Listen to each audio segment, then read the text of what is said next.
It's Alex Belfield back in Montreal for the big show, celebrating this wonderfully diverse and culturally elaborate city. We're back with Ruby Roy, talking about one of the nicest places here in Montreal, which is Old Montreal. And we know this because the lampposts are different, and also the signposts are now golden red. Is that right? That's right. The golden red tells you about the part of the city that once used to be walled. We were a walled city, but the walls had to be torn down because it was hindering the city's growth.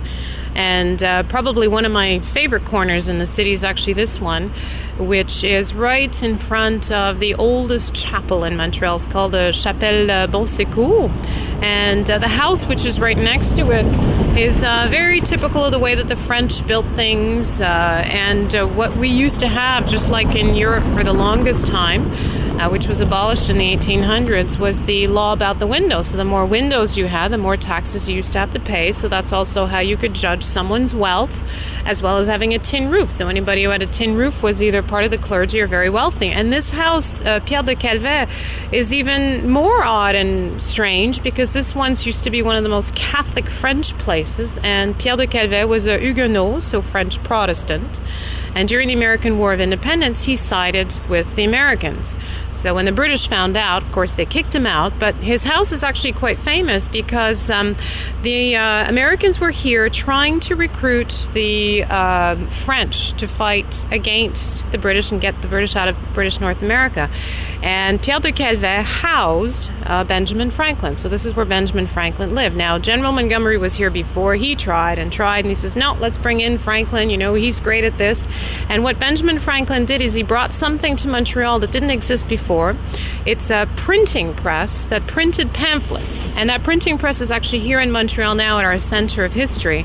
And when they couldn't remove the British from here, Benjamin Franklin actually stayed and with a group of Montrealers founded one of the oldest newspapers in North America, which started as a bilingual newspaper and is still around today. It's now Montreal's only English-speaking daily, which is the Montreal Gazette.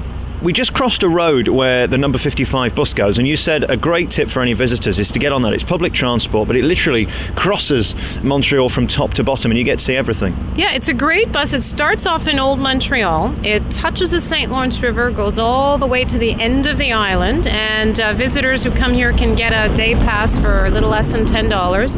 And it's a great way to visit the neighborhoods, which we're very well known for. It crosses into Old Montreal, then Chinatown, and then Little Portugal, the theater district as well. And it goes into the Mile End, which is one of our very well neighborhoods, and the Plateau Mont-Royal, which is a typical Montreal neighborhood, and goes into Little Italy and the Jean Talon Market. So you can sit on it and just take it all the way up for half an hour. It's great to take the metro, but you can't see anything in the metro. Whereas if you're on the bus, it's our version, our way of sightseeing without actually having anyone speaking to you. But you can just hop on and off and try out the different restaurants. And the guidebooks that we have are actually divided by neighborhoods. So you can get off, and the driver will obviously tell you where you need to get off, and then hop back on and take the bus right back into Old Montreal if you want to. I'm preferring your tour, Ruby, I have to be honest. Oh, well, thank you. And talking of Old Montreal, the history between England, France, and Canada, of course, is quite fascinating. I'm still undecided as to how popular we are over here, because we caused you some trouble, really, didn't we? Yes, you did, unfortunately, but that's okay. Montreal's a little bit different because visually you will actually see all over the island this duality of English and French. We are, again, the only bilingual city. For example, in Old Montreal, you'll have a statue of Admiral Nelson that was put up before the one in Trafalgar Square facing a French captain. So it's always good to have the English and French facing each other, not back to back. And then just less than a few meters away in Victoria Square, you have a statue of Queen Victoria facing, for example, a gift that we got from France. So this is actually something you'll see visually all over the city. And as for the St. Lawrence, that's the biggest problem here because it left you open to invasion, and Quebec City was kind of the front line of that, and if they got past that barrier, you were stuffed really. There was no way you were going to stop them. No, exactly. We were attacked twice. Quebec City is the entrance to New France at the time and then into British North America. So Quebec City is on a cliff. If you take Quebec City, there is absolutely no hope for Montreal because we're right on the river.